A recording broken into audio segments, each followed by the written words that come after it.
Those are your things. Get out of here now. I couldn't hide my shock at the sight of the numerous bags piled up by the entrance. They all belonged to my husband and I, packed with everything from clothes to daily necessities. What is this? Why are we being kicked out of the house we live in? My hands trembled with anger at such an unreasonable act. Seeing my reaction, my son and his wife smirked. Before Dad gets back from his business trip, this house will be ours. We're taking it as a wedding gift. That's impossible. You cannot do that. You didn't give us any wedding money, so this is fair enough, right? You're old anyway. Just go to a nursing home. When Emily said this, Kevin laughed along with her. That's a great idea. Off to the nursing home, old lady. My son and his wife taunted me to go to a nursing home. I found it all so absurd that I burst into laughter. They looked at me suspiciously, but I didn't care. Are you sure about this? You won't regret kicking me out? Huh? It'll be a relief. Fine. Do whatever you want. Smiling at their bravado, I took my bags and left the house. Finally, she's gone. This is perfect. We got the house. This is awesome. I could hear their overjoyed voices from behind the door. They had no idea what was coming their way. I walked away, dragging my suitcase behind me. My name is Mary. I've worked in caregiving for a long time, but I retired at the age of 70. Since I enjoy interacting with people, I volunteer as a local social worker even after retirement. My husband, also in his 70s, is the president of a small business. He remains active, traveling with his employees to help train his successor. Once his successor is ready, he plans to hand over the company, and until then, I'll support him in his work. We have one son, Kevin. He was a long-awaited baby, born after years of infertility. We raised him with great care, showering him with love from birth. Kevin grew up to be a thoughtful and well-mannered child, admired by our neighbors. Of course, we didn't spoil him. We taught him basic discipline, like understanding right from wrong and not doing things that would upset others. However, when Kevin became a high school student, I realized there were limits to parental influence. Kevin started hanging out with a local delinquent group, and his character gradually changed. The influence of friends can outweigh that of parents. Kevin, once well-behaved, became rebellious, selfish, and self-centered. Somehow, Kevin graduated from high school and went on to attend a local university. However, he soon started insisting on living alone. We rented him an apartment and helped with his tuition and living expenses. We hoped that university life would instill a sense of responsibility and help him become independent, but Kevin barely attended classes. Graduated by the skin of his teeth, and continued to drift aimlessly without a steady job. Kevin is now in his mid-40s. He doesn't work and has no significant other. I worry about whether he'll be okay, like this. I called Kevin around the new year to talk about his plans for the holidays. Looking back, this is where everything started to go wrong. Hello, who's this? The voice I hadn't heard in half a year was definitely not Kevin's. It was a cute but somewhat lethargic-sounding woman's voice. This is Kevin's phone, right? Who are you? Huh?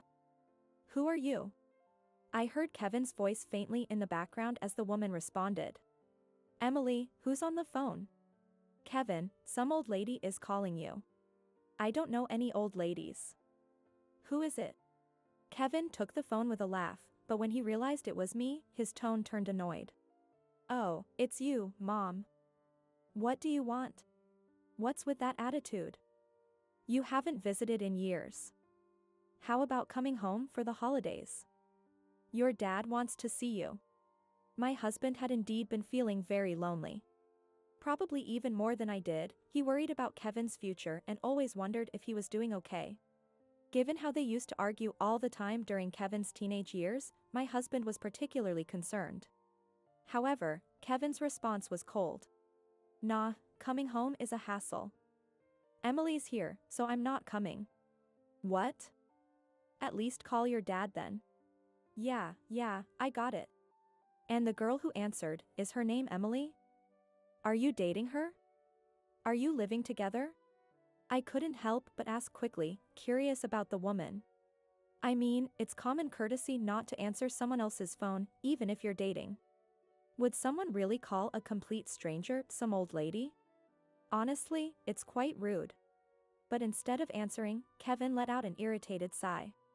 Ugh. You're so annoying. What did you just say? You're always meddling. It's so annoying. With a shout, he hung up. Kevin had been verbally abusive during his rebellious phase, but I never expected such words from him as an adult. I stood there in shock, holding the phone. Hey, I'm home. Did you talk to Kevin? That night, I told my husband about the rude woman who answered the phone and the harsh words Kevin had said. He looked serious for a while before gently advising me. Well, even if he's a gig worker, he's working. He's got his own things going on. Let's leave him be for now. Maybe he was right. Kevin's change during high school due to bad influences had shocked me. Even after he became an adult, I was always worried he'd get involved with the wrong friends or partners. This may have made me too involved, which probably put a strain on our family. So, I consciously started to hold back on contacting him. A few months later, Kevin called me. He said he found a well-paying job in town and would be moving back soon. Despite everything, my husband and I were happy. Having our son far away always made us anxious, so knowing he was coming back was a relief. However, when Kevin returned, he brought a woman we didn't know. This is Emily. We're getting married. We were shocked by the sudden announcement. Not only is he marrying a woman with such a bad attitude, but Kevin is still just a part-timer. I heard that Emily isn't working properly either. How could they think of getting married with no stable income? Welcome, Emily. Wow, Kevin's parents' house is so old. The floor might cave in. How long have you been seeing Kevin? I don't remember. Are you always this picky? Emily's replies to our questions were mocking. Kevin didn't reprimand her, he laughed along with her. My husband and I exchanged glances, disappointed. This is terrible. My husband sounded almost sympathetic. Despite our objections, Kevin and Emily got married. When I said I wanted to greet her parents, Emily told me it wasn't necessary and didn't even arrange a meeting. To make things worse, they moved into a new condo right after returning to town. This is nothing like the shabby apartment we lived in before, Kevin said happily. But with their unstable incomes, there was no way they could afford the rent. As expected, they started relying on us for money. We decided to help with the condo rent, thinking it was only natural for newlyweds to need support. Even without asking directly for money, they began coming over more frequently to eat, presumably to save on food expenses. Emily's attitude remained the same. What is this food? It looks so gross. It's always been like this. No color, really. Their comments irritated me. If you don't like it, you don't have to eat. I only cook extra because you keep coming over. Emily seemed unfazed by my words. Influenced by her, Kevin started speaking more rudely to us, making us reluctant to interact with them. Then, suddenly, my husband had to go on a business trip. He needed to accompany an employee who would be his successor, meaning he'd be gone for a few weeks. During this time, I'd have to deal with Kevin and Emily on my own. I'm sorry to leave you alone like this. It's okay. You're almost done with your duties as president. Plus, we have something to look forward to. That's right. We just have to hold on until that's ready. Don't spend too much time with those two. We encouraged each other, and a few days later, I saw my husband off on his trip. Strangely, Kevin and Emily stopped coming over, giving me a brief period of peace. I was busy with my volunteer work as a social worker, so it was a relief not to deal with them. One day, I came home to find Kevin rummaging through the dresser. In it, we kept our bank books and other important items. What are you doing? I turned on the light and yelled. Kevin tossed the bank book aside. Bad timing. Why'd you come home? Do you know what you're doing? We're family, so give me some money. We didn't get a wedding gift, you know. Kevin complained about not receiving any wedding money, but it was no surprise. After all, my husband and I still hadn't accepted his marriage to Emily. Even with the condo rent and meals we were already providing. I couldn't believe he would try to steal from us. I immediately threw Kevin out. I didn't raise you to steal from your parents. If you ever do this again, you're out of our lives for good. With those strong words, Kevin left, clicking his tongue. I quickly called my husband to tell him what happened. Even though Kevin is our son, my husband was alarmed by his attempt to forcibly take our money. He did that. I warned him we'd cut ties if he tried it again, but there's no guarantee he won't. For now, let's move the bank books and other important items somewhere else. I'll be home in a few days, and we can have a proper discussion then. All right, I'll be waiting. With my husband returning in a few days, I hid our important items in a secure place and braced myself for any sudden visits from Kevin and Emily. But I never expected them to use such forceful methods. One day, as I returned from my volunteer work, I saw a truck parked in front of our house. Movers were carrying in boxes and furniture. Rushing inside, I found Kevin and Emily. "What are you doing?" "Oh, hey, Mom. Sorry, but we're taking over the house. We heard owning a house is an asset. It's better for us to live here than you guys, who don't have much time left," Emily said, laughing. My mind was already so confused, unable to comprehend their words. Besides, Dad's still working at 70, right? He's on a business trip now, isn't he? I don't want to end up like that. Working hard is stupid. We're just getting what's ours while you're still alive. Kevin's words were insulting to my hardworking husband. Kevin had seen firsthand the efforts my husband put into running a small business. While I understood his perspective, it felt like an unbearable insult. "Those are your things. Get out of here now." I couldn't hide my shock at the sight of the numerous bags piled up by the entrance. They all belonged to my husband and I, packed with everything from clothes to daily necessities. What is this? Why are we being kicked out of the house we live in? My hands trembled with anger at such an unreasonable act. Seeing my reaction, my son and his wife smirked. "Before Dad gets back from his business trip, this house will be ours. We're taking it as a wedding gift." "That's impossible. You cannot do that. You didn't give us any wedding money, so this is fair enough, right? You're old anyway. Just go to a nursing home." When Emily said this, Kevin laughed along with her. "That's a great idea. Off to the nursing home, old lady." My son and his wife taunted me to go to a nursing home. I found it all so absurd that I burst into laughter. They looked at me suspiciously, but I didn't care. "Are you sure about this? You won't regret kicking me out?" "Huh? It'll be a relief." "Fine. Do whatever you want." Smiling at their bluff, I picked up my bags and left the house. Finally, she's gone. This is perfect. We got the house. This is awesome. I could hear their overjoyed voices from behind the door. They had no idea what was coming their way. I walked away, dragging my suitcase behind me. 1 month has passed since then. After my husband returned from his trip, we received a phone call from Kevin. "Hello, Kevin? What's wrong?" "Mom, it's terrible." "The house." "What about the house?" Kevin's voice was clearly distressed, and I knew something urgent was happening. Actually, I already knew why Kevin was in trouble. "Did you know this house is being demolished?" "Oh, didn't I mention that?" I feigned ignorance, and then I heard Emily's voice next. "Hey, what's going on, Mary? Did you set us up? You moved in without asking, didn't you? Besides, a house that's not legally inherited doesn't become your asset just like that." Emily kept shouting, but I didn't care. The house Kevin and Emily had taken over was to be demolished. Once my husband returned from his trip, we planned to inform Kevin about the demolition and move into a newly built house. We had also moved our bank books and other important items to the new house the day Kevin tried to steal them, so they were safe. We intended to explain everything step by step, but Kevin and Emily took that opportunity away from us. "Mom, the demolition crew is already here, telling us to move out." "Where are you? Let us stay with you for a while." You still have the condo. You lived there before, so just go back.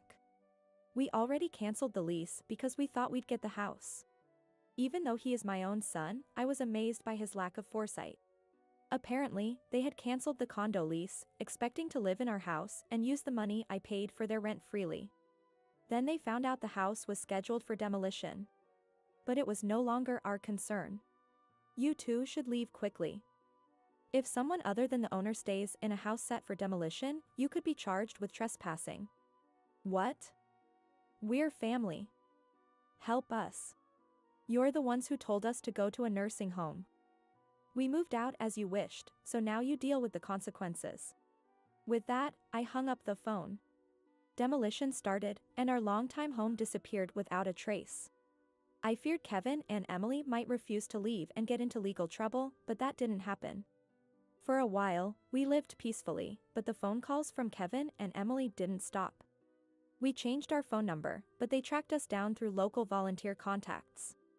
Their demands were always for money.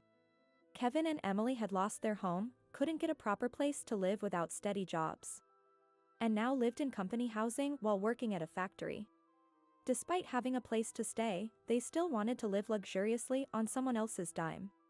If you don't give us money, we'll come to your house. Their threats worried us. Only a few people knew where we lived.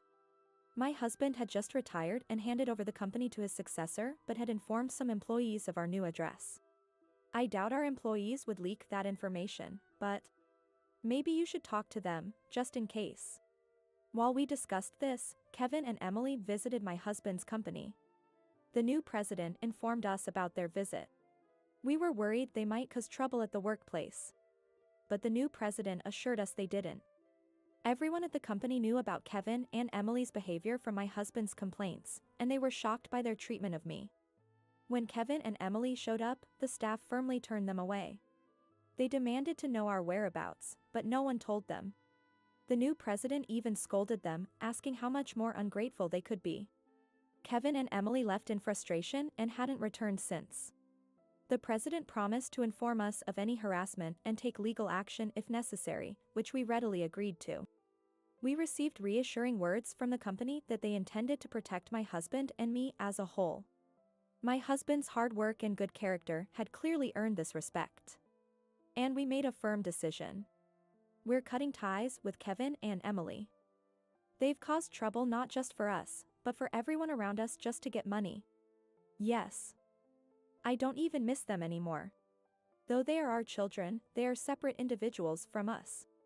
No matter how much blood ties us, we can't forgive such horrible acts repeatedly. From what my husband's acquaintances told us, Kevin and Emily have been working non-stop at the factory since then. Apparently, their slacking off and sloppy assembly work have angered the factory manager, Jim. They're now paying for their previous laziness. Because of their hectic schedules, Kevin and Emily fight constantly.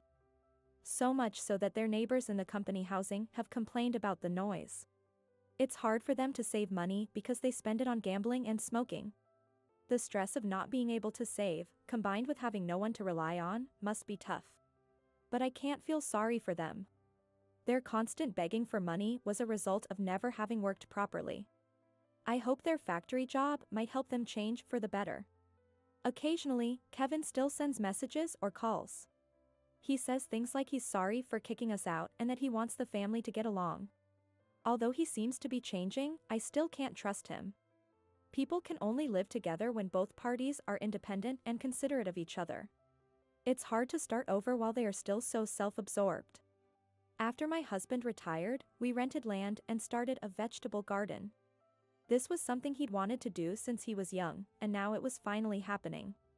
While helping him with the gardening, I also continue my volunteer work as a social worker in our new location. Ideally, I would have liked to live peacefully with our son and his wife. Though that wish didn't come true, knowing they are living somewhere is enough. The time I spend with my husband is precious and warm. I want to protect this cherished happiness and our way of life with all my might.